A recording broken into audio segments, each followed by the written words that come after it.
Bus സ്റ്റാൻഡിൽ പൊതുജനങ്ങൾക്കായി സ്ഥാപിച്ച water ATM പ്രവർത്തനരഹിതമായിട്ട് ദിവസങ്ങൾ പിന്നിടുന്നു.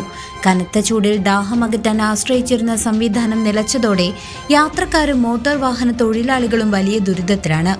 1 രൂപയ്ക്ക് 1 ലിറ്റർ വെള്ളവും 5 രൂപയ്ക്ക് 5 ലിറ്റർ വെള്ളവും ലഭിച്ചിരുന്ന ഈ സംവിധാനം സാധാരണക്കാർക്ക് വലിയ ആശ്വാസമായിരുന്നു. 2022-23 വാർഷിക പദ്ധതിയിൽ ഉൾപ്പെടുത്തി പഴയന്നൂർ ഗ്രാമപഞ്ചായത്താണ് ബസ് സ്റ്റാൻഡിൽ വാട്ടർ ATM സ്ഥാപിച്ചത്. 70-ലധികം ഓട്ടോറിക്ഷകളും 100-ലധികം ബസ്സുകളും സർവീസ് നടത്തുന്ന ഇവിടെ ദിവസേന ആയിരക്കണക്കിന് യാത്രക്കാരാണ് എത്തുന്നത്. കുടിവെള്ളം ലഭിക്കാത്തതിനാൽ കടകളിൽ നിന്നും 20 രൂപ നൽകി കുപ്പിവെള്ളം വാങ്ങേണ്ട അവസ്ഥയിലാണ് ഏവരും. വാട്ടർ ATM തകരാറിലാണെന്ന ബോർഡ് കഴിഞ്ഞ ബുധനാഴ്ച വരെ ഇവിടെ പതിച്ചിരുന്നു. പിന്നീട് അധികൃതരെത്തി അറ്റകുറ്റപ്പണികൾ നടത്തിയെങ്കിലും ഇപ്പോഴും വെള്ളം ലഭിക്കുന്നില്ലെന്ന പരാതിയുണ്ട്.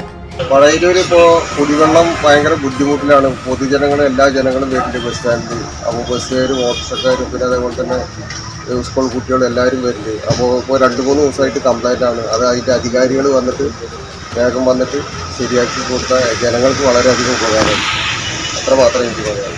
ജനങ്ങൾ ചൂടിൽ വലയുമ്പോൾ അധികൃതർ എത്രയും വേഗം ഇടപെട്ട് തകരാർ പരിഹരിക്കണമെന്നാണ് നാട്ടുകാരുടെ ആവശ്യം.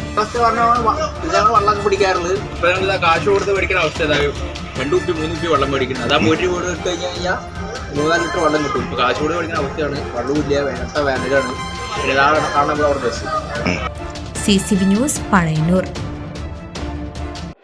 Sreekrishna college for health care and media studies, VWalk medical app, nursing diploma, paramedical കോഴ്സുകളിലേക്ക് അഡ്മിഷൻ ആരംഭിച്ചിരിക്കുന്നു. മികച്ച ആശുപത്രികളിലും ഫാർമസികളിലും പരിശീലനം. ദാരിദ്ര്യരേഖയ്ക്ക് താഴെയുള്ളവർക്ക് പ്രത്യേകാനുകൂല്യങ്ങൾ. കൂടാതെ ഓൺലൈൻ ക്ലാസുകളും ഇവിടെ ലഭ്യമാണ്. 9800 വനിതകൾക്ക് ജോലി നേടിക്കൊടുത്ത വടക്കാഞ്ചേരിയിലെ 28 വർഷത്തെ പാരമ്പര്യമുള്ള അംഗീകൃത സ്ഥാപനം. +2 തോറ്റവർക്കും ജയിച്ചവർക്കും പ്രവേശനം. Sreekrishna college for health care and media studies, Ottupara bypass junction, Arabian മെഡിക്കൽസിന് സമീപം, അറേബ്യൻ ടയേഴ്സിന് മുകളിൽ.